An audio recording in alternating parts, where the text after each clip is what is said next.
Amen. Asante sana, tuketi.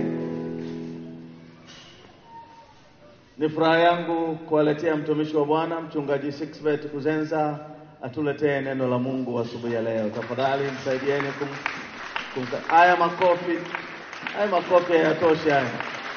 Saidieni kumleta mtumishi wa Bwana.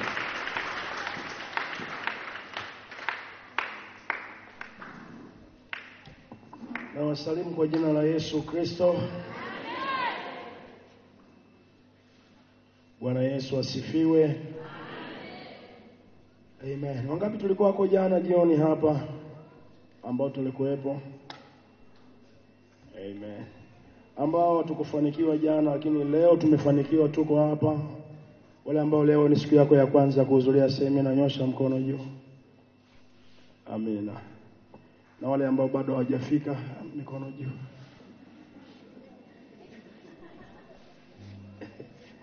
Nimekuwa na shida ya kikohozi hii wiki, imenisumbua kweli kifua, kwa hiyo naomba unipendelee mheshimiwa. Nataka nimjue Yesu na nizidi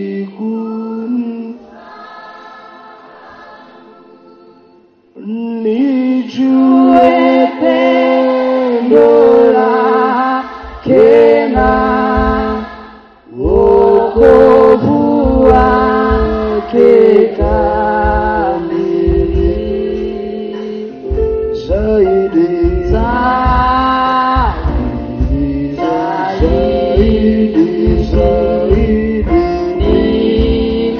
nimfahamu Yesu, nijue pendo lake na wokovu wake kamili. Nataka nione Yesu, nataka nione na nizidi kusikia anenapo kitabuni kujidhihirisha kwangu. Rumi 8 mstari wa 11. Lakini ikiwa roho wake yeye aliyemfufua Yesu katika wafu anakaa ndani yenu. Mwambie jirani yako ikiwa anakaa kuna vitu, ikiwa hakai kuna matokeo pia. Sasa ikiwa anakaa, ataihuisha na miili yenu iliyo katika hali ya kufa kwa roho wake yeye anayekaa ndani yenu. Jamani, Mungu wetu na apewe sifa. Jana tuliongea umuhimu wa Kristo kujazwa Roho Mtakatifu na kunena kwa lugha mpya.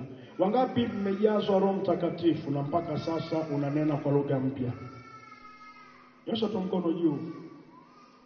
Amen. Wangapi ulijazwa ukanena baadaye ukakaukiwa na ungependa wiki hii Mungu arudishe hiyo? Amina. Wangapi hujawahi kujazwa na kunena kwa lugha mpya, ungependa wiki hii ujazwe na kunena kwa lugha mpya? Amen. Wangapi hawanielewi Kiswahili ili niongee sasa kia?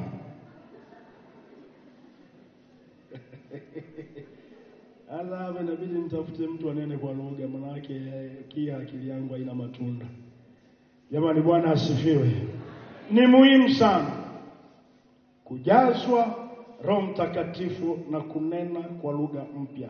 Wakati kanisa letu linasajiliwa, serikali iliomba katiba ya kwetu ili wajue tunapowasajili mnaamini nini. Kwenye mojawapo ya matamko yale 16 ya kanisa letu la FPCT, mojawapo linasema hivi: tunaamini katika ubatizo wa Roho Mtakatifu unaoambatana na ishara ya kunena kwa lugha mpya, kama ilivyo kwenye Matendo ya Mitume sura ya 2. Yaani serikali watutambue kwamba hawa tukiwasajili tunatakiwa tukiingia kanisani kwao kukagua tukute wananena kwa lugha, maana katiba imesema hivyo. Usiponena kwa lugha umevunja katiba ya FPCT.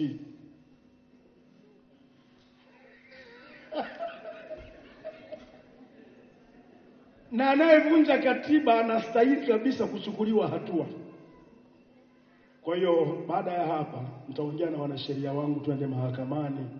Wale wote ambao wanene kwa lugha wamevunja katiba ya dini hii.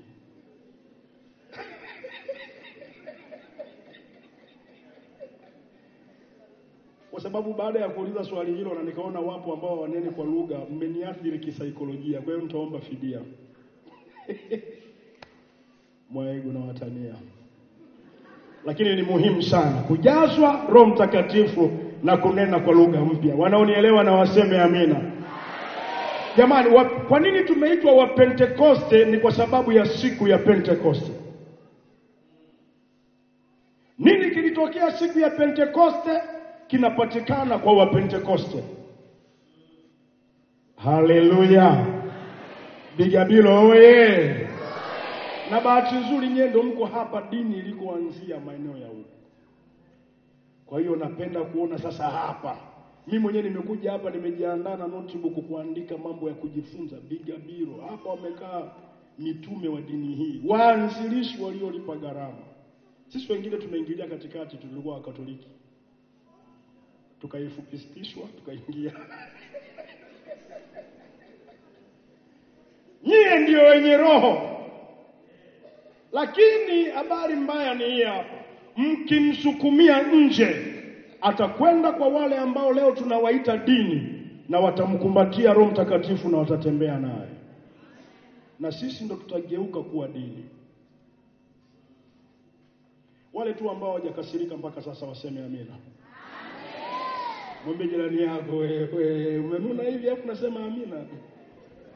Okay. Jana niliongea faida mbili za kwa nini tujazwe Roho Mtakatifu. Faida moja yenye vipengele viwili. Kwa nini tujazwe Roho Mtakatifu na kunena kwa lugha mpya? Nilisema faida hiyo ya kwanza ni kwamba tunaongea na Mungu mambo ya siri. Naomba useme mambo ya siri. Nikasema Roho Mtakatifu anatujua sisi kwa 100%. Anamjua shetani kwa 100%. Anamjua Mungu kwa 100%. Kwa hiyo ukiomba katika Roho Mtakatifu atakuinua kwa 100%, atashughulika na kusudi la adui kwa 100%, na atakupeleka mbele za Mungu kwa namna ile Mungu anataka aombwe kwa wakati huo, sawa sawa na mapenzi yake kwa 100%. Kwa hiyo maombi ya kunena kwa lugha yana majibu kwa 100%. Maombi ya kunena kwa lugha yanalenga shabaha na kupatia kwa 100%. Maombi kwa Kiswahili na lugha zingine kuna wakati yanapatia, kuna wakati yanakosea kwa sababu tumefungwa na mipaka. Lakini maombi ya kunena kwa lugha hayakosei njia. Anayenielewa aseme amina. Nilipogundua hii ndugu yangu, nilikamatana na Roho Mtakatifu. Maombi yangu, robo 3 ya maombi yangu kila ninapoingia kuomba, ninanena kwa lugha mpya. Inasikitisha kuna maeneo mengine naenda kanisa la wa Pentekoste, mtu akinena kwa lugha dini nzima inageuka. Kuna nini? Amenena kwa lugha. Aisha. Ni surprise. Huyu anaongea vinini? Ambeti ananena kwa lugha. Hiyo ni lugha ya nyumbani kwetu. Hivi naongea na watu mahali hapa. Hiyo ni lugha ya wapi? Nyumbani kwetu. Paulo anasema nijaposema kwa lugha za wanadamu na nani? Na malaika. Kuna wakati tunaongea lugha za mbinguni kule tulikotoka, na duniani ni wageni na wapitaji, halafu tunarudi kwetu. Haitakiwi mtu Mpentekoste ukisikia mtu amenena kwa lugha ushangae. Hicho sio cha washangae dunia ndio wajue kwamba sisi ni wana wa Mungu, lakini wewe utakiwi kushangaa. Hivi unajua mtu akinena kwa unataka utamani kunena kwa lugha kama vile ambavyo unapenda kiha au zaidi ya kiha. Unaonaje huko Marekani? Wote wanaongea tu good morning, good afternoon. Halafu unashangaa katikati ya wazungu mahali fulani unasikia mwakeye. Utaendelea kutembea? Lazima ufunge breki kali. Mwakeye Marekani imetokea wapi? Na utakayemuona aliyesema mwakeye hata kama ni mweupe kuanzia siku hiyo ni ndugu yako. Kwa nini? Ni lugha ya nyumbani. Haleluya. Mimi ni Mnyamwezi, nimezaliwa Tarime. Baba yangu alikuwa mtumishi wa serikali, tukaenda Moshi, Morogoro, Shinyanga, Nzega, kulia mjini. Kinyamwezi nafahamu salamu tu. Baada ya hapo umeniacha hoi. Huwa najisikia vibaya sana kutokuongea lugha yangu. Najisikia vibaya sana kutokujua lugha ya nyumbani. Bahati mbaya nimeoa Mnyiramba. Sasa si mtoto wetu kabila gani? Mnyamwezi kwa Mnyiramba na mzaliwa mjini. Baada ya miaka kadhaa kuna makabila tunaenda kuyapoteza kwa sababu mchanganyikano na kuingiliana. Mimi sijui binti yangu ataolewa na labda hajaolewa na Mchaga. Sasa Mnyamwezi, Mnyiramba na Mchaga sio nafiatua nini hapo? Sinaona inavyokaa. Ni muhimu sana tusipoteze asili yetu wa Pentekoste, ujazo wa Roho na kunena kwa lugha mpya. Kwa nilisema hiyo faida ya kwanza, tunaongea na Mungu mambo ya siri. Nikasema mambo ya siri yanaweza kuwa majaribu, lakini pia inaweza kuwa dhambi ndani yako unayojua au usiyoijua. Lakini tu sio majaribu na dhambi, mambo ya siri yanaweza pia kuwa mafanikio yako ya kiroho au ya kimwili. Hebu naomba tusome Wakorintho wa kwanza sura ya 2 mstari wa 6 hadi wa 12. Watu wa Mungu Bigabilo, tuko pamoja Wakorintho wa kwanza sura ya 6 mstari wa Wakorintho wa kwanza sura ya 2 mstari wa 6 hadi wa 12. Imeandikwa hivi: walakini iko hekima tusemayo kati ya wakamilifu, ila si hekima ya dunia hii, wala ya hao wanaoitawala dunia hii wanaobatilika. Bali twanena hekima ya Mungu katika siri, ile hekima iliyofichwa ambayo Mungu aliazimu tangu milele kwa utukufu wetu. Mwambie jirani yako, kuna hazina iliyofichwa kwa ajili yako. Anasema ambao wenye kuitawala dunia hii hawaijui hata mmoja, maana kama wangaliijua wasingalimsulubisha Bwana wa utukufu. Lakini kama ilivyoandikwa, mambo ambayo jicho halikuyaona wala sikio halikuyasikia wala hayakuingia katika moyo wa mwanadamu, mambo ambayo Mungu aliwaandalia wampendao. Wangapi unajua kwamba Mungu kuna vitu ameviandaa kwa ajili ya maisha yako? Wangapi unajua hiyo kwamba kuna vitu Mungu ameandaa kwa ajili ya maisha yako? Kama ni wewe, hebu sema amina nikusikie. Anasema Mungu aliwaandalia wampendao, hakuna yajuae, hakuna aliyesikia, hayajaingia kwenye moyo wa mwanadamu. Alafu anasema nini mstari wa 10? Lakini Mungu ametufunulia sisi kwa Roho. Sema wao. Maana Roho uchunguza yote, hata mafumbo ya Mungu. Maana ni nani katika binadamu ayajuae mambo ya binadamu ila roho ya binadamu iliyo ndani yake? Vivyo hivyo na mambo ya Mungu hakuna ayafahamuye ila Roho wa Mungu. Lakini sisi hatukuipokea roho ya dunia, bali Roho atokaye kwa Mungu, makusudi tupate kuyajua tuliyokirimiwa na Mungu. Naomba useme amina. Kufunua kile ambacho Mungu amekikusudia kwa maisha yako. Mungu anasema nayajua mawazo ninayowawazia ninyi. Biblia ya Kiingereza inasema, neno mawazo inasema plans, mipango. Nilipotafakari nikasema kumbe nina faida ya kiasi gani kwamba Mungu ana uwezo wa kukaa na kuanza kupangilia mambo yanayohusu maisha yangu. Yaani Mungu amepangilia ratiba nzima ya maisha yangu, iko kwake. Anawaza mimi, maisha yangu, mafanikio yangu. Halafu anasema kwa sababu siyajui, hayajaingia sikioni wala moyoni mwangu hayamo, wala dunia haina, Roho Mtakatifu amekuja kukaa ndani yangu kufunua mpango huo wa Mungu kwa maisha yangu. Watu wa Mungu, Bwana asifiwe. Nimesema Bwana asifiwe. Nimesema Bwana Yesu na asifiwe sana.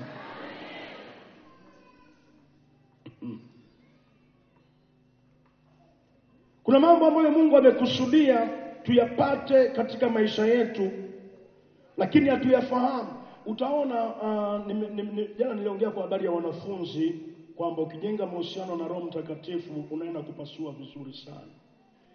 Lakini mara kadhaa pia nimeongea na wafanyabiashara nikawaambia kanisani, ukijenga mahusiano na Roho Mtakatifu hukati mtaji. Lazima upasue. Kama kuna wafanyabiashara wenye mahusiano na roho chafu na zinawaongoza katika uchafu huo, wanafanikiwa. Maana Biblia kuna wakati ilisema wana wa dunia wana hekima kwenye mambo yao kuliko wana wa nuru. Kwa nini? Biblia inajua kabisa kuna watu wa nuru, kuna watu wa giza. Watu wa giza wanapapasa, watu wa nuru wanaona. Lakini watu wa nuru pamoja na kuona hawaoni na wanajikwaa. Watu wa giza kwa kupapasa gizani wanafanikiwa.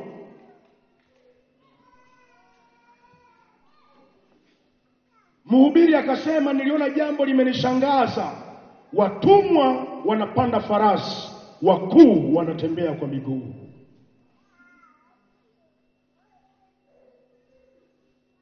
Ni wakati umefika Mungu wetu na adhihirike, si tu kwa mafanikio ya mambo ya kiroho, hata kwa maisha yetu ya mwilini pia. Hiyo haina amina. Imetupasa kuingia mbinguni kwa njia ya dhiki nyingi, si ndio? Nilimwambia wafanyabiashara kanisani, ukijenga mahusiano na Roho Mtakatifu, utaona kuna wakati ukiomba kwa kunena kwa lugha kwa muda mrefu, ukija kumaliza kuomba, kuna mtiririko wa mawazo yanaingia kwenye fahamu zako. Mawazo yanayohusiana na biashara yako, mawazo ambayo hayakuwako ndani yako, hujayasikia mahali, moyoni mwako hayakuwako. Unashangaa ni kama unawaza wewe. Mtiririko ule wa mawazo unakupa njia za kufanya za kiubunifu ambazo hukuwa nazo mwanzoni, na ukiziingiza kazini unashangaa umetokemo. Kwa nini Mungu alisema nimemuita Bezaleli mwana wa Uri na nimemjaza roho wangu katika kazi ya ufundi na ustadi apate kubuni? Maana yake roho yuko ndani ya Bezaleli, anampa uwezo wa kufikiri na kubuni, anampa mawazo kwa habari ya kazi anayoifanya. Hivi naongea na watu mahali hapa? Nimesema ninaongea na watu mahali hapa. Mimi nashangaa una uwezo kabisa hapa Bigabiro ukapasua na watu wakashangaa. Mabonde yote yako hapa. Inawezekana Mungu akakupa hekima. Wengine wanayaona mabonde wanapeleka ng'ombe kunywa maji, wewe unayaona mabonde unaona hela inakuita hapo. Si unaona haina amina hiyo? Sema amina yenye afya. Nilipofundisha hii, kijana mmoja kanisani kwangu akasema, mchungaji, hii lazima niichukue. Wangapi wataichukua hii asubuhi ya leo? Akanijia siku moja akaniambia, nimepata wazo pastor baada ya kumshirikisha Mungu. Wazo gani? Nimenunua eneo nataka niuze mchanga. Mimi mwenyewe nilikuwa haimu akilini mwangu hiyo. Shetani akanijaribu, sasa mchanga.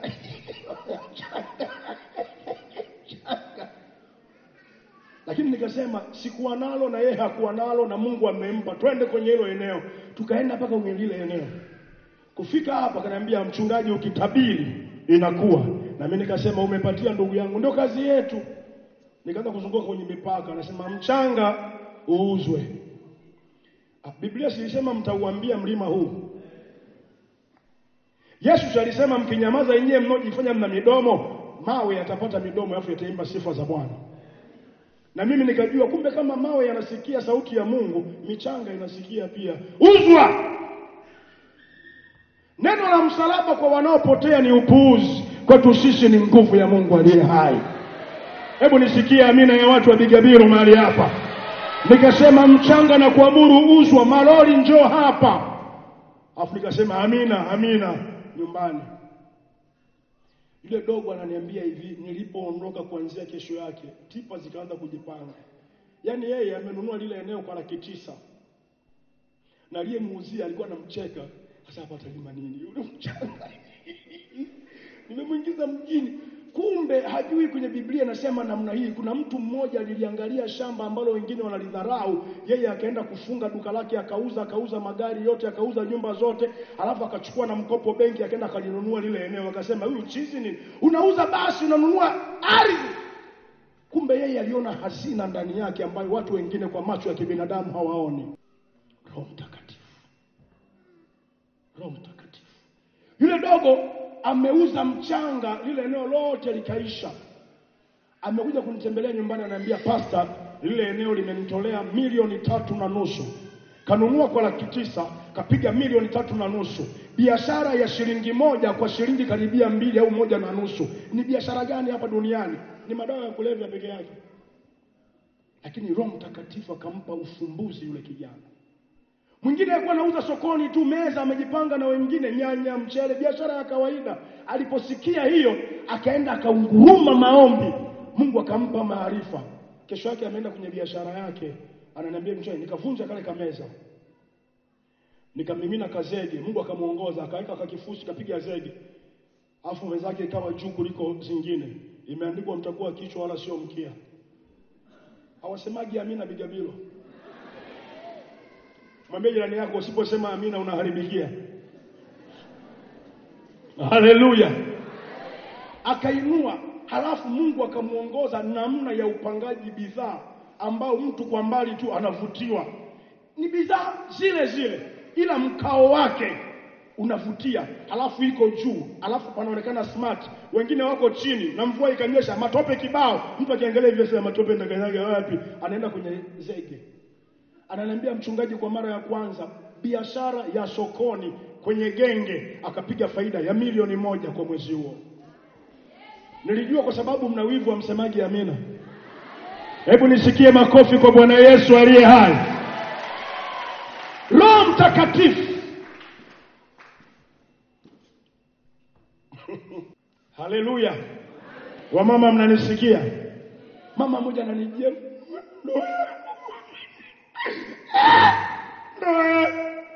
"Unanichukulia mume wangu."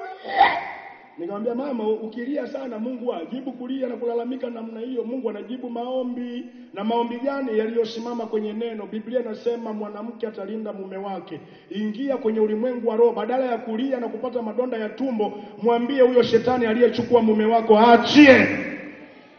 Una mamlaka ya kukanyaga nge na nyoka na nguvu ngapi? Zote za yule mwovu. Mama akafanya, "Nielekeze baba." Nikasema, "Rudi nyumbani. Kandamiza maombi ya kunena kwa lugha. Baada ya hapo, chukua mamlaka. Ombea kila kitu kinachohusu mume wako. Ombea maji ya kunywa, hanyi maji, ombea makochi, akai kwenye kochi, ombea kitanda. Alali kitandani, ombea suruali, avai suruali, ombea na ile nyingine ambayo haiwezi kusema kwa matumizi ya binadamu." Haleluya, haleluya, haleluya. Ombea mchuzi, ombea ugali. Yaani akila ugali uwe na upako. Ukiingia tumboni, waliomo tumboni wakutane naye. Akivaa suruali, hiyo suruali akivaa avae mafuta ya Roho. Akivaa tai, akilala kitandani, kitanda kila sehemu fire. Kaka niangalia, kakasema, "Asante." Nikamwambia, "Hongera shosti." Sema amina iliyojaa. Ndani ya miezi mitatu tuna sherehe pale kanisani. Ule mama naye kwa miongoni mwa watu wanaopika jikoni.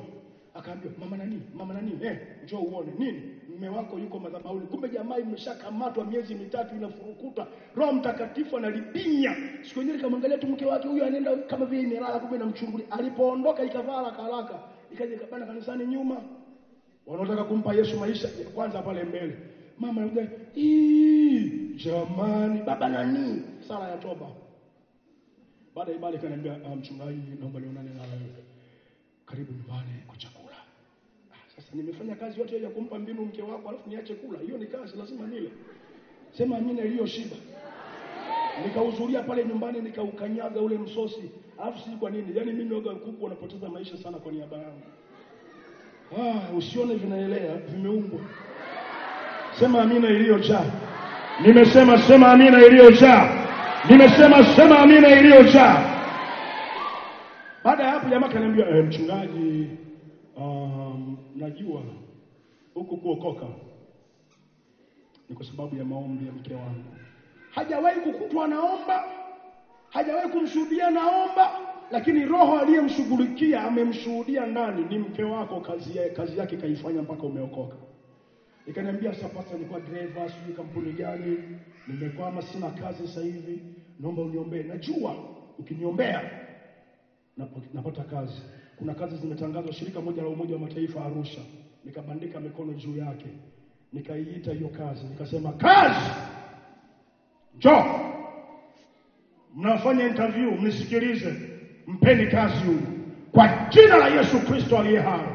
Jamaa kaenda Arusha, walikuwa 33 na wanahonga. Unafahamu Waswahili waliko Umoja wa Mataifa na wenyewe wanahongwa, wanapata mshahara wa Umoja wa Mataifa na wanahongwa ila ya Mtanzania mnyonge. Watu 33 wote wakapigwa chini, jamaa kapata kazi Umoja wa Mataifa, driver. Wanawivu wasemaji amina hao. Hebu sema amina nikusikie. Baada ya hapo jamaa akapiga simu, mchungaji, ya Mungu amejibu, sasa hivi niko ofisini. Akaagiza viti vya plastiki, vilikuwa 20 vingapi, 20 na nini kingine.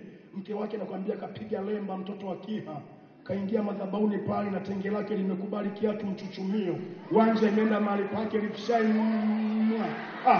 Hebu sema amina yenye afya. Mtoto anaongea kwa kituo, Bwana Yesu asifiwe, Bwana asifiwe sana. Baba mchungaji, barikiwa kwa maombi yako, na kanisa kumtegemea Mungu kuna faida. Wamama ni begwa.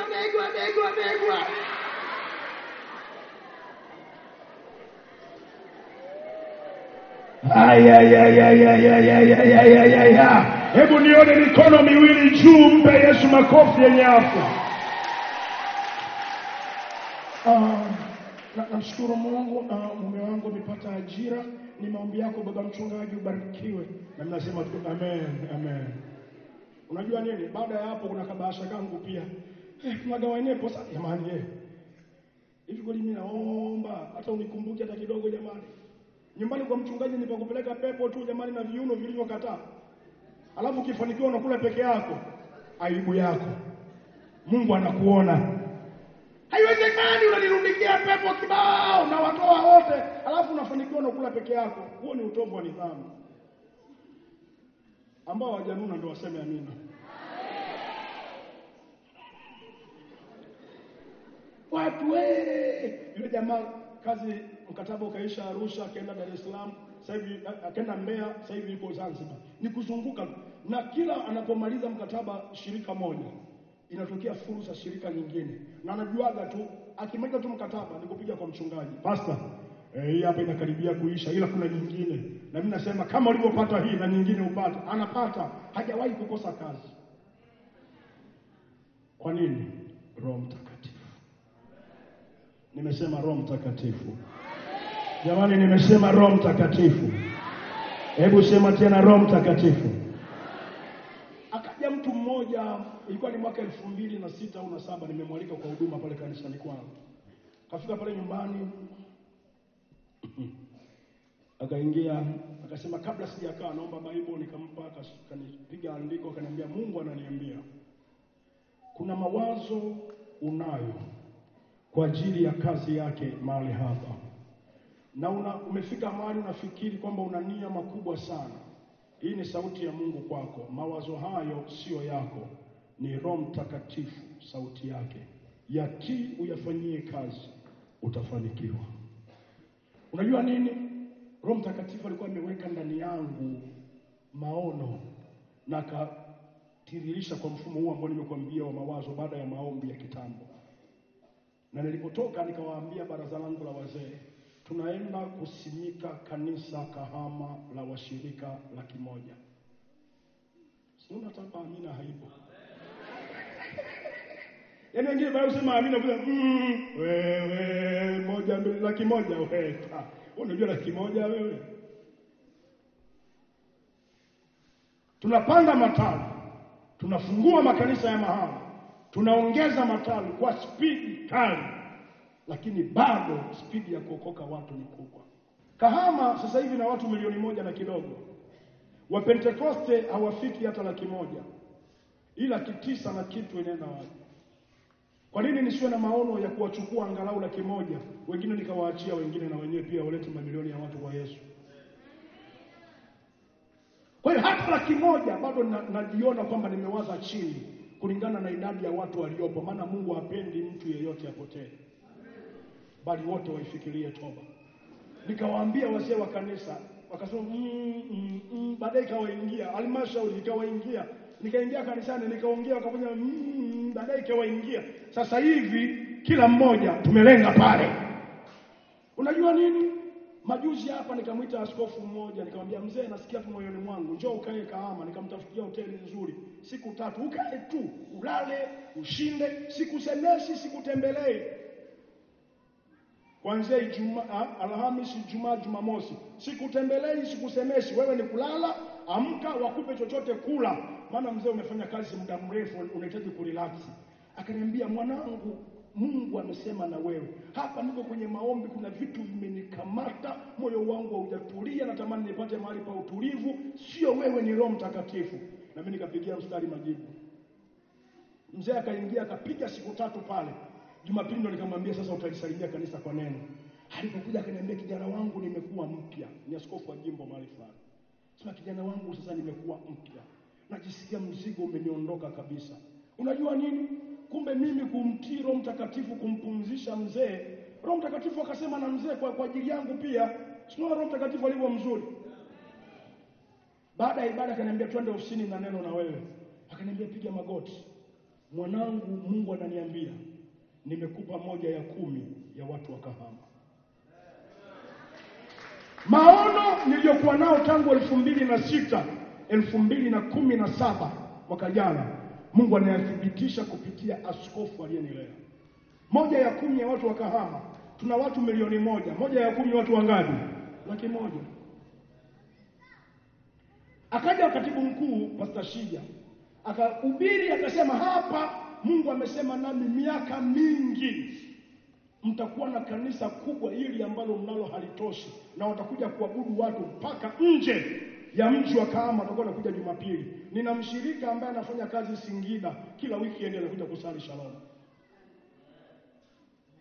Nina mfanya kazi wa CRDB, yuko tawi la Isaka, kila Jumapili anakuja kusali Shalom, mpaka akaamua kuhamia na mjini. Sasa ndo anasafiri kwenda kazini, anarudi mjini ili familia ije isali pale Shalom. Shija alipotoka hapa nikamwambia, mzee, kweli tayari nina washirika Kagongwa wapo, Isaka ninao, na Singida. Akasema, kumbe Mungu ameshafanya. Nikamwambia, tayari Mungu anafanya mzee wangu. Na nikamwambia, tayari tuna mchoro huu hapa wa jengo la kuchukua watu 5,000. Akasema, kama nilivyoona Mungu anafanya hapa. Roho Mtakatifu. Nimesema Roho Mtakatifu. Jamani, nimesema Roho Mtakatifu. Wangapi unaamini Roho Mtakatifu atafanya mambo makubwa kwenye maisha yako? Kabisa. Kabisa.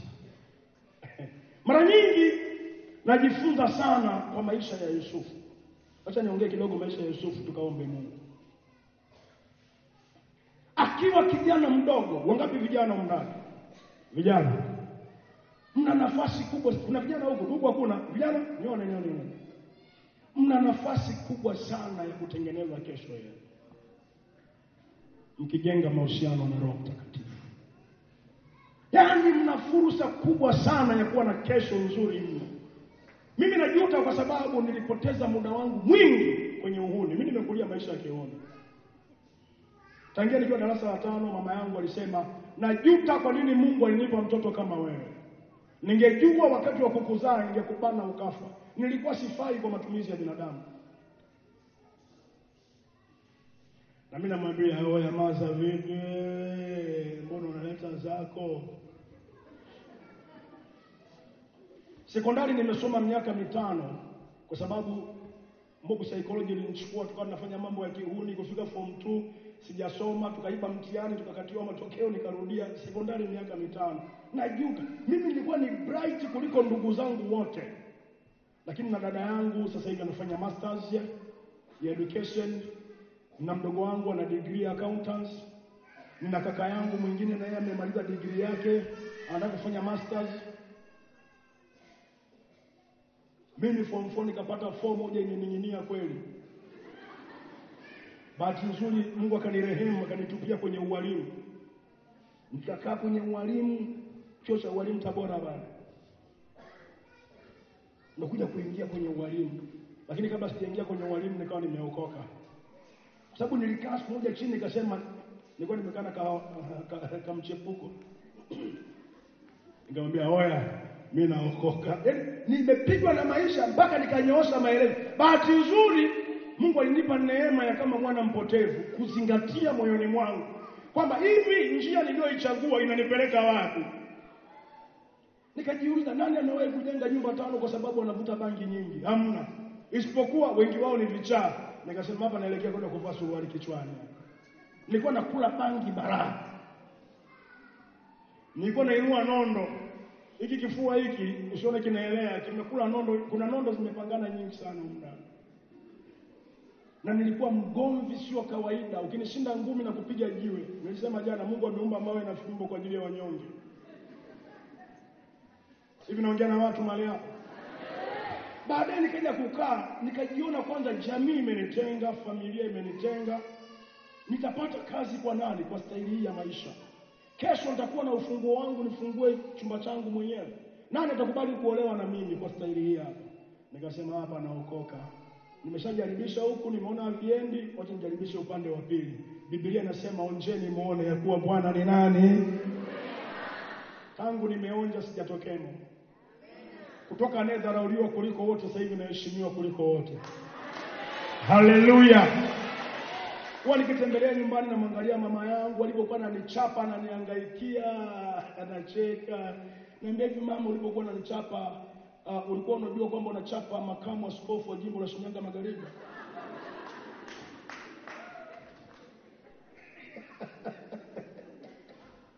Sema amina yenye afya. Nimesema sema amina iliyojaa. Nimerudi shuleni, nimesoma na bado na mpango wa kuendelea kusoma na bado nimeweka mambo yangu vizuri. Yesu Maboya alisema mjanja ana Yesu moyoni, ana akili kichwani na ana hela mfukoni.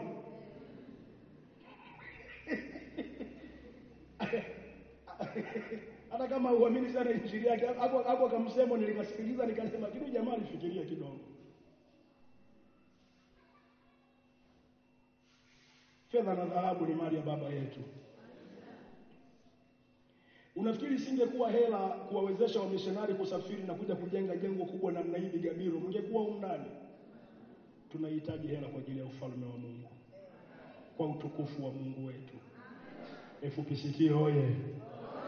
FPCT mashine kubwa sio kubwa? Kama tuko ndani ya dini ambayo ni mashine kubwa, na sisi tuwe mashine. Sema amina. Mama uwe mashine ndani ya nyumba yako, mume wako awe na sababu ya kujivunia. Huwa nawaambia wababa, ukifa leo familia yako inakukumbuka kwa lipi? Ni legacy ipi ambayo umeacha? Wakasema baba alituachia 1 2 3. Kuna wengine mkifa hapa familia italia kweli, sio kwa uchungu, kwa furaha, maana kichomi kimeondolewa, ila Mungu alichelewa mno kukiondoa. Zaiva zinaga amina, unaona mtu anajitengeneza. Mama, ukifa leo watoto wako watakukumbuka kwa lipi? Ni nini umeachia watoto wako? Kuna wadada wengine hapa leo akija kukuchumbia mtu toka makanisa ya mbali, akimuuliza tu mchungaji mpaka anajaribiwa. Binti fani, yuko sawa, chukua kabisa. Kumbe anajua ni hofu, ila sasa uchukuliwe uondoke, utupunguzie mabaraka ni sana. Hainaga amina hiyo. Ukiona mtu ameshindwa kucheka kabla ujue inamuhusu. Wangapi wana ratiba kunisikiliza zaidi? Una mpango niendelee kidogo? Mimi nilisema namna hii haiwezekani. Kama kuna vijana walifanya mambo duniani, katika umri wangu wa ujana lazima nifanye mambo. Kabisa, lazima nifanye mambo.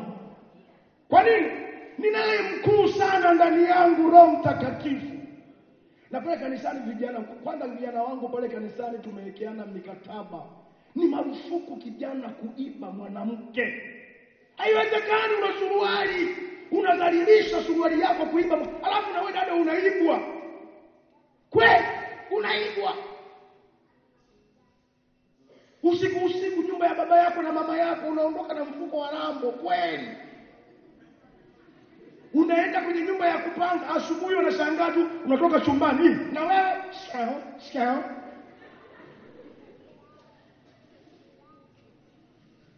Mwanaume heshima yake ni kwenda kwa baba mkwe, unamwambia bajeti yako inasema shilingi ngapi kwa huyu mtoto wa kike, maana amenivuruga mno. Afu baba mkwe anawaambia wajumbe 2,000,000, unampa na 100,000 ya juu. Hata ukienda ukweni wanasema baba anakuja. Kuna wengine hapa mkienda ukweni hawasemi baba huyo, anasema mwizi wetu huyo, kale kakibaka. Na wengine mpaka leo una deni.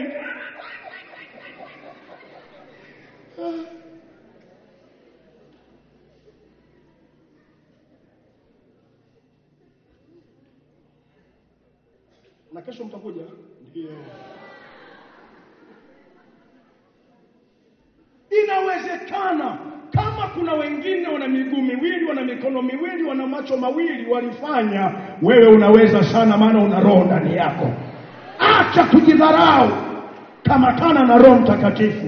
Alishasema huwa hawainui walio juu, huwa anainua nyonge walioko mavumbini, anawaketisha na wakuu. Halafu uviinua vinyonge kuviaibisha vyenye nguvu. Usiniambie umetoka kwenye familia maskini. Mimi nawaambia watu namna hii, kama unasema umetoka kwenye familia maskini, asa Mungu alipanga uzaliwe kwenye familia maskini ili ukomeshe umaskini, ili uwe chombo cha kubadilisha historia. Walianzia kule maskini mpaka hapa, kuanzia hapa kwenda mbele tunapindua historia. Kuna watu mnaenda kuwa mlango kwa familia zenu kuandika historia mpya. Msiji kama naongea na watu hapa. Yusufu anazaliwa kwenye hii familia na ndugu zake wengine 11. Halafu Mungu anasema naye, anaweka maono ndani yake, anaweka ndoto ndani yake. Yusufu anaamka asubuhi, anawasimulia ndugu zake wakamchukia. Kuna watu ambao wako special kanisani kwa sababu wao walishaga shindwa, kazi yao ni kuwafanya wengine wote washindwe. Ukimshirikisha jambo jema, badala ya kukutia moyo anakuvunja moyo. Ukiona mtu anamnayo, achana naye, tafuta mtu ambaye atakutia moyo. Na mara zingine mtu anamnayo akitokea, Mungu alivyo ajabu sasa, akikupa ndoto akakupiga vita, ukishikamana naye vizuri anakupa ya pili ili kuwakomesha waumie zaidi. Amewapa ya kwanza wakamchukia, alipolala Mungu akapiga ya pili. Kesho yake kaamka akasema, jana ilikuwa ni nyie tu mablaza, lakini leo mpaka na baba yenu na mama yenu wameniinamia. Baba naye akasema, oya wewe dogo wewe, acha hizo. Siku moja Yusufu anatumwa na baba yake kwenda kuwaona ndugu zake wako shambani. Anafika kule aone hali zao. Kalikuwa ni ka intelligence ka familia. Kaenda kuchunguza, kanaleta taarifa kwa mzee. Walipomwona wakasema, bwana ndoto huyo. Usiogope watu wanapokutunga jina, kwa sababu Mungu kasema na wewe. Wanapokutunga jina kama dhihaka, hawajui ndipo wanatabiri uelekee pale ambako Mungu anataka uende. Hivi naongea na watu mahali hapa. Kuna wengine akipewa jina la dhihaka anakata tamaa. Mimi wanasema namna hii, kama unaelekea Mwandiga, ukafika hapo katikati ukakutana na shetani, usigeuze kuelekea Bitare. Shetani ndo aachie njia, wewe ufike mahali unakoelekea. Watu ogopi matatizo, huwa tunayakabili matatizo. Hivi naongea na watu mahali hapa. Daudi hakurudi nyuma, amezungusha jiwe, alipiga mbio kumwelekea Goliati. Tatizo mbele yako likabili, usikimbie mpaka kieleweke. Hebu sema amina yenye afya mahali hapa. Yusufu wanamwona ndugu zake wanasema, wana ndoto huyo, tumuue. Mmoja wao akasema, jamani ni damu yetu, tusimuue. Kuna watu ambao utamuona ni mzuri kweli, anakuua huku unacheka naye mpendwa, na anakumaliza kama ndugu yake na Yusufu, kwamba ni damu yetu, tusimuue ila tumuuze Misri, maana akafie mbele. Kuna watu wanakumaliza kwa hekima, kwa hiyo anakumaliza huku unamchekelea. Hapa Bigabiro hawapo. Mimi naongelea Mzewe alafu Tarime. Bigabiro wewe hapa. Bigabiro unacheza Bigabiro wewe. Cheza Bigabiro nini? Wanaoelewa waseme amina yenye afya. Wakamuuza Yusufu utumwani, anaangukia kwenye nyumba ya Potifa. Lakini dogo, hebu sema dogo. Kwa sababu anamjua Mungu aliyemuita. Unajua Mungu anapokuinua huwa ni kama unaporomoka na dunia na kucheka. Shetani anapokuporomosha dunia huwa inakupigia makofi. Yaani shetani huwa anakuporomosha huku unashangiliwa, Mungu anakuinua huku unadhihakiwa. Mwanampotevu alipochukua hela kwa baba yake, alipoanza kutumbua huko, alikuwa anaitwa wembe, chembe, anafunga baa, wanawake huku na huku, dunia inamshangilia, lakini kumbe ndo anaisha hivyo.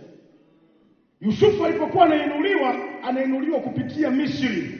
Hukumu wowote unaokuja mbele yako sio kwa ajili ya kukuangamiza, ni ngazi kukupeleka kwenye hatima yako. Aya. Wanaonielewa waseme amina mahali hapa. Yusufu anaingia kwa Potifa, anasimamisha agano katikati ya tajiri yake ambaye ni mwabudu miungu. Yusufu anasimamisha Mungu wa Israeli. Unaweza ukaajiriwa kwenye duka la mpagani lakini bado ukasimamisha Mungu wako. Unaweza ukaajiriwa kwenye kiwanda cha mpagani bado ukamsimamisha Mungu wako mahali pale, na wote wakamjua Mungu aliyemo ndani yako. Potifa akasema, nimeona kitu cha tofauti kwa huyu kijana. Una nini? Akamwambia, na Mungu wa Israeli. Akasema, promotion, utakuwa juu ya wafanyakazi wote. Mungu anasema mara nyingi, mahali utakapokuwako popote utakuwa kichwa wala sio mkia. Ukiwa miongoni mwa wanafunzi, kichwa wala sio mkia. Hata kama ni miongoni mwa wauza karanga, katikati ya wauza karanga ni kichwa na wala sio mkia. Yusufu anang'aa kwenye nyumba ya Potifa, na Potifa akasema hivi, tangu dogo umeingia, nimefanikiwa sana, biashara zangu zina flourish. Mama Potifa akaenda kujaribiwa. Kijana kazuri kanalipa. Kila saa Yusufu. Dakika 2 Yusufu. Dakika 3 Yusufu. Mjifunze kusoma alama za nyakati. Sio unaenda kichwa.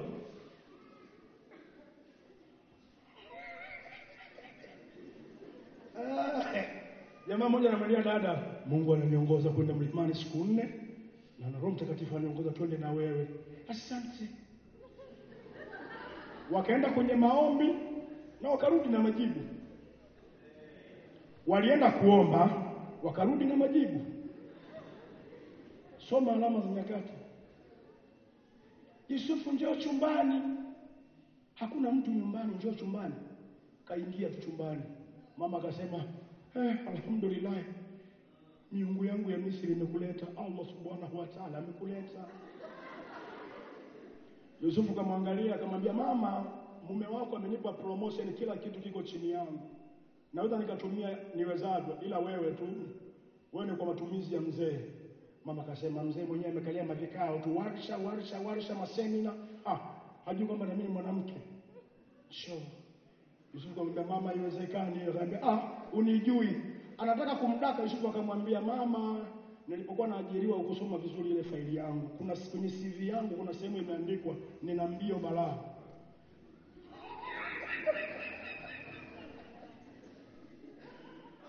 Dada mmoja amekamatwa, badala ya kukimbia yuko, niachie.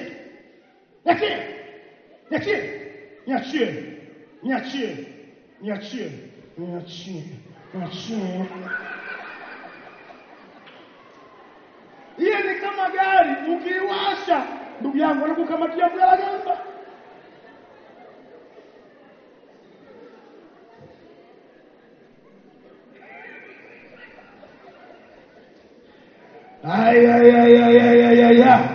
Wangapi wana ratiba ya kunisikiliza bado? Kwa hiyo Yusufu mbio, mama kudaka. Yusufu akasema, mama, kuna aina mbalimbali za uvuaji wa makoti. Nyingine ni kufanya tu mikono hivi.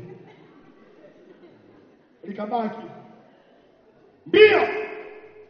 Mama kasaga pilipili, weka machoni na chumvi, macho yakavimba, macho mekundu, mama kalala kitandani. Potifa anatoka kazini. Na wewe Yusufu, wamama wakiamua kukutungia hila ndani ya nyumba, mbona utaeleweka tu?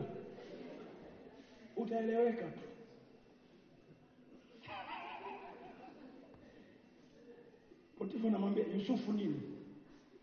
Alitaka kunibaka. Akamwambia, we acha hizo. Namfahamu ameokoka. Namfahamu ni mwaminifu sana. Mama akasema, kumbe ningemkubalie na ili koti la nani? Muulize limetokea wapi. Potifa akasema, Yusufu, njoo. Ili koti la nani? Langu mzee. Chumbani kwangu limeingiaje? Mama aliniita. Mke wangu alikuita. Mke wangu mimi, binti Asumani, alikuita.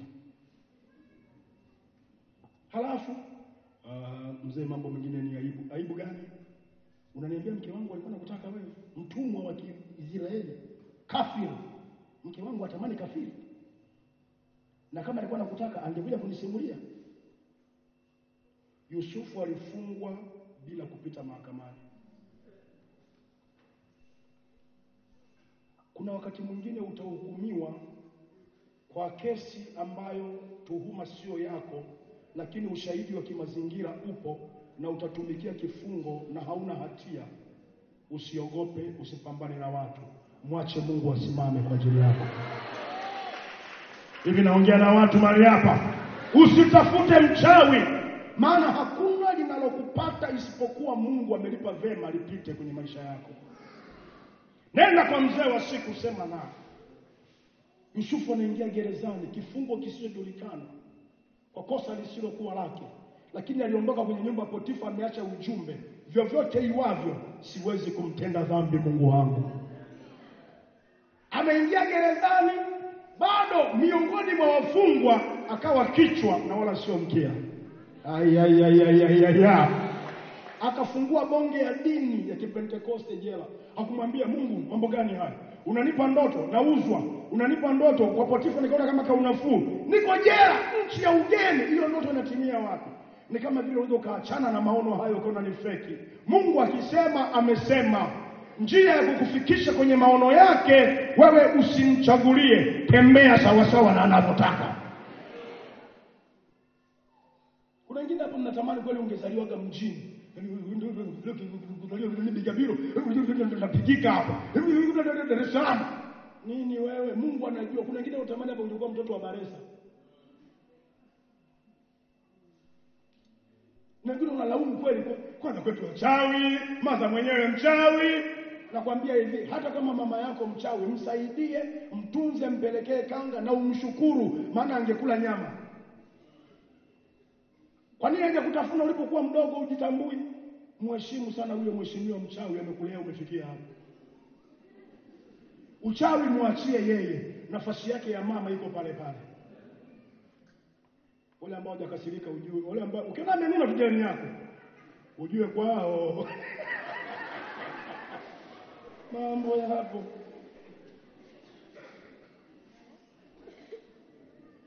Gerezani akafungua dini. Washirika wake wawili ni watumishi waandamizi wa ikulu ambao walitumbuliwa na mheshimiwa rais. Wakakutana naye gerezani, wakawa washirika kanisani. Piga pambio mlindani, anachunga viongozi wa serikali waliotumbuliwa. Wale viongozi na wenyewe wakapata ndoto. Mara nyingi wanawaambia watu namna hii, ukitaka kufika kwenye ndoto yako jifunze kushiriki ndoto za wengine kwanza. Ukitaka Mungu akuinue kwa ajili ya sehemu yako, jifunze kushiriki kazi za kanisa kwanza. Zile ambazo unasema ni ndoto za baraza la wazee, zishike kwa uaminifu. Kesho Mungu atakuinua kuweke kwako. Mmenuna hapa, nasema na hawa. Mmeenda kucheka. Ukitaka kufanikiwa kwenye maisha yako, jifunze kushiriki ndoto za wengine. Hamna? Amina. Nifikiri nasema hamna. Haleluya. Walipokuja na ndoto zao wakamsimulia, wa kwanza Yusufu akamwambia unaenda kuachiliwa alafu unakatwa shingo. Ukienda kwa mchungaji kutafuta ushauri usimpangie cha kukwambia. Kuna wengine wanakuja naomba unishauri lakini ana majibu moyoni. Ukimshauri kinyume na anavyowaza lazima mchungaji gani? Ovyo, ushauri wake ovyo. Kama ulikuwa na majibu uliingia nini kwangu?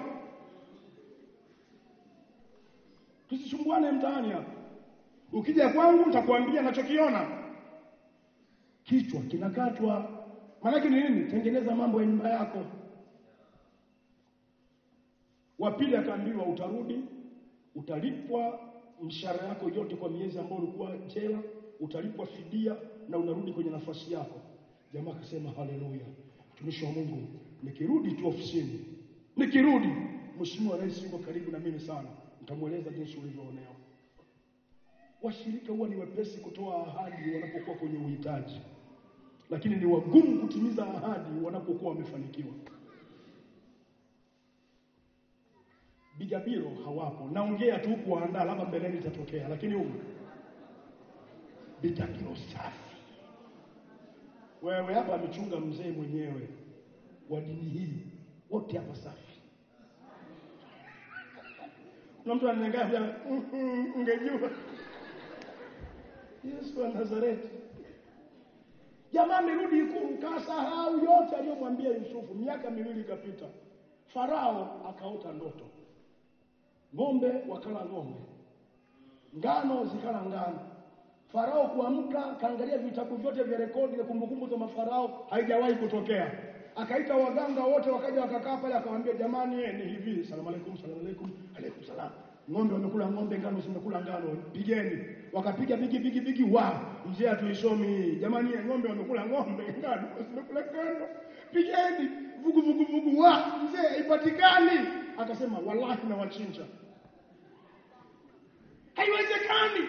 Mnaishi kwa bajeti ya serikali, tunawalipa mishahara, tumewakatia bima ya afya, watoto wenu tunasomesha, nyumba tumewapa, magari tumewapa, na ng'ombe wamekula ng'ombe, ngano zimekula ngano, na hamna majibu. Wallahi na wachinja.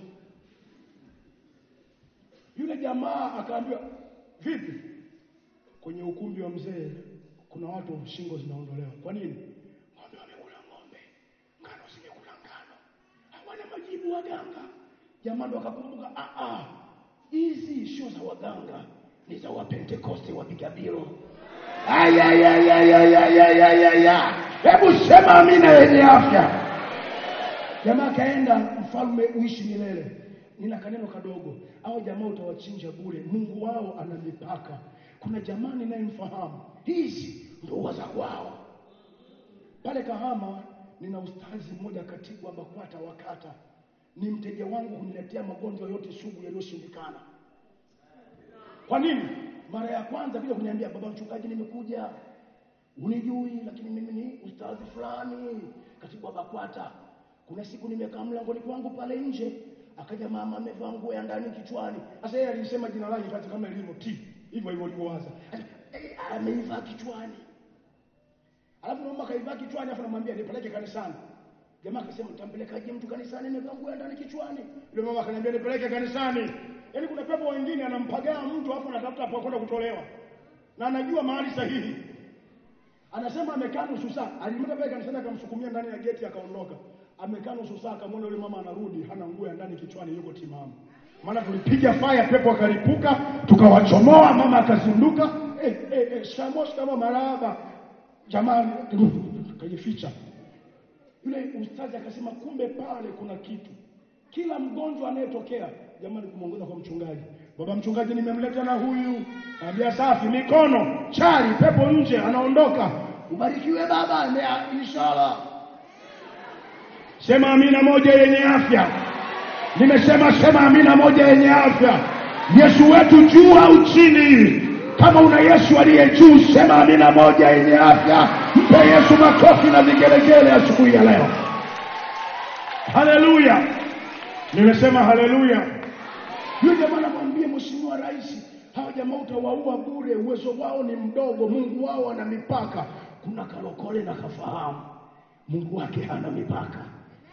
Mheshimiwa Rais akasema una bahati. Yuko wapi huyu mtu? Ofisi zake ziko wapi? Anaambia mzee hana ofisi, yuko jela. Hapa gereza la hapa Kigoma linaitwaje? Bangwe. Anambia mheshimiwa yuko Bangwe. Gari za usalama wa taifa, gari nyeusi, vioo vyeusi, tairi nyeusi, waliomo ndani weusi, miwani nyeusi, suti nyeusi, nywele nyeusi. Wanaingia pale gerezani, mkuu wa gereza anaambiwa mzee, tunaona gari za Ikulu nje. Maaskari wote wanatetemeka. Leo kuna nini? Ziara ya ghafla ya kushtukiza. Jamaa wanateremka mle wamenuna, ni radio call. Tumeshafika na Bangwe, na mkuu wa gereza. Saruti zinapigwa. Unapewa kitabu cha kusaini wageni, hapa tusaini wageni. Kwa nini? Yusufu yumo ndani? Ndio. Selo ipi? Ile pale. Kuna nini wazee? Ng'ombe wamekula ng'ombe, ngano zimekula ngano, na Farao kachanganyikiwa. Majibu anayo Yusufu. Inawezekana uko chini sana, lakini ndani yako umebeba majibu ya nchi. Karabaya karabosaka. Hivi naongea na watu mahali hapa. Nimesema naongea na watu mahali hapa. Piga kelele.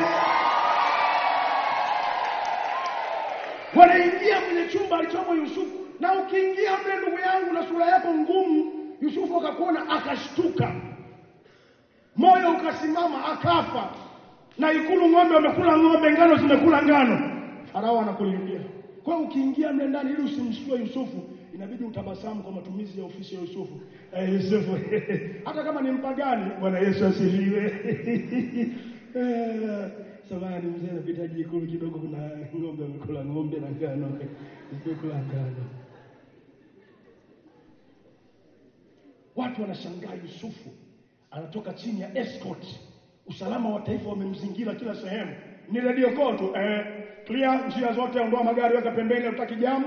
Na tumeshampata mheshimiwa Yusufu, tuko njiani, mwambie mheshimiwa rais tumempata Yusufu. Yusufu anashangaa. Biblia inasema akanyolewa nywele. Huo unanyolewa nywele wapi? Saluni. Anapelekwa saluni na usalama wa taifa na gari za ikulu. Umeshawahi kupelekwa saluni na gari ya ikulu?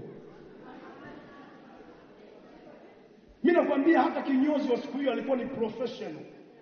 Saluni ilipata promotion, vifaa vipya, kinyozi professional, na imezungukwa na askari bunduki huku na huku. Maana kuna mtu ndani ananyoa amebeba majibu ya nchi. Hivi naongea na watu mahali hapa.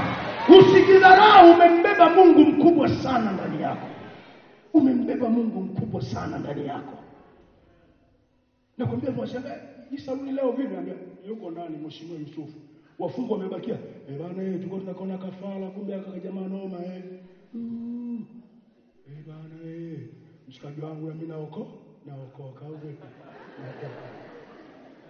Kuokoka ndio habari ya mjini. Cheki mwanangu anapoondoka, cheki. Nyomi ya watu barabarani, cheki. Magari yote yalijamu, watu wanapigwa kando, wanapita mkubwa. Bana ulokole noma. Mimi nakwambia namna hii, acha wakucheke leo, siku inakuja watakupigia magoti. Maana Mungu aliyemo ndani yako sio wa kawaida. Hebu nisikie kelele za watu wanaomwamini Yesu mahali hapa. Baada ya hapo anapigwa suti mpya, anapigwa na bonge ya mkufu. Anaingia kwenye gari. Msafara unaanza kuelekea ikulu. Watu wanasema mheshimiwa rais anapita, anasema hapana, ndani kuna mfungwa wa Kiebrania anaenda ikulu kupeleka majibu. Matajiri waliokuwa na dharau wafungwa wamepaki pembeni. Yusufu amekaa katikati. Ulinzi! Oni kibao. Yusufu anaangalia tu wananchi hapo na hapa kidogo tu. Unajua ukiinuliwa leo sio na pressure. Unapunga kiitifaki. Sio unapunga kama vile ukitikika sana utaumia. Na tabasamu ndio anaingia ikulu pale, saluti tu njiani. Kwa nini? Amebeba majibu walikuwa hawayajui, sasa wamesikia yamo, lazima tu wakuheshimu. Na kila mmoja karibu, mpaka waganga walikuwa wanasubiri kuchinjwa na wenyewe. Mtumishi wa Mungu. Karibu. Mimi nakwambia hivi, kuna wakati waganga huwa wanachemka. Tukiwa Meatu na kakundi kangu kama ombi, tukiwa vijana wadogo, hata sina uzee wa kanisa wala nini, ila kwa kila saa 8 usiku tunakutana kwa jamaa tunaomba. Mtaani lazima anapiga kelele. Mganga mmoja pale anatukana. Siku moja akaletewa kabinti na baba yake. Amekarundika madawa, fukiza moshi, kumbe kameishiwa maji na damu. Kakakatika pale miguuni kwa baba yake. Alipoona kamekatika, alafu hana kupeleka, alafu hana leseni ya serikali ya uganga, akaiona jela inamwangalia. Akatuma kijana, nenda nyumba ile, kuna walokole huwa wanaomba, kawaite waje wasaidie kazi. Wewe unaondoka kanisani unaenda kwa mganga. Mganga akichemka anatafuta walokole.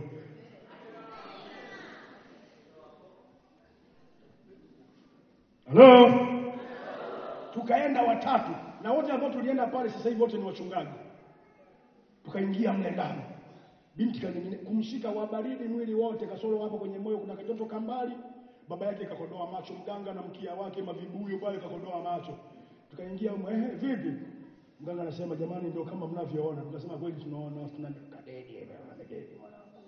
Sasa Mungu wetu ni mmoja, mtu mje msaidie maombi. Tukasema utajua ni mmoja wa kwako au wa kwetu. Tukampa masharti ya kirokole. Kwa kawaida sisi kabla hatujaomba huwa tunaimba. Akasema jamani, ukumbi ni wenu.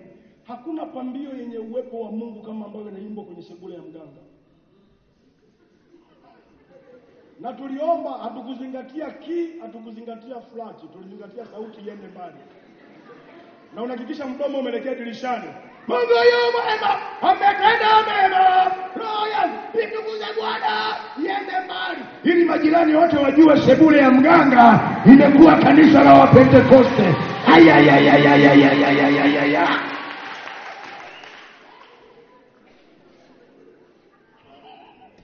Baada ya hapo mganga ametulia. Maji ukitoka sasa tunaondoka. Maana tumebeba majibu ambayo wewe hauna. Sema amina iliyojaa. Usitembee kama yatima, umembeba Muumba wa mbingu na nchi. Tukaachilia. Sasa ndugu yangu, mmeshapiga makelele kwenye sebule ya mganga. Tuliomba kwa step, kwa kumaanisha tunakushika na uchanga huo na kung'oa na kushusha na kuseta roho ya mauti. Yaani ungetukuta ungefurahi siku yenyewe. Maana tumeshapiga kelele hapa sifufuke. Omba, vunja ile roho, amuru uzima uje. Binti kapiga chafya, karudi kuwa hai mbele ya sebule ya mganga wa kienyeji. Tunayo majibu ambayo dunia haina. Na ndio maana serikali huwa ikichemka inaita viongozi wa dini, jamani mtuombee. Hallelujah. Hallelujah.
Kila mmoja sema na Bwana Yesu mchana wa leo.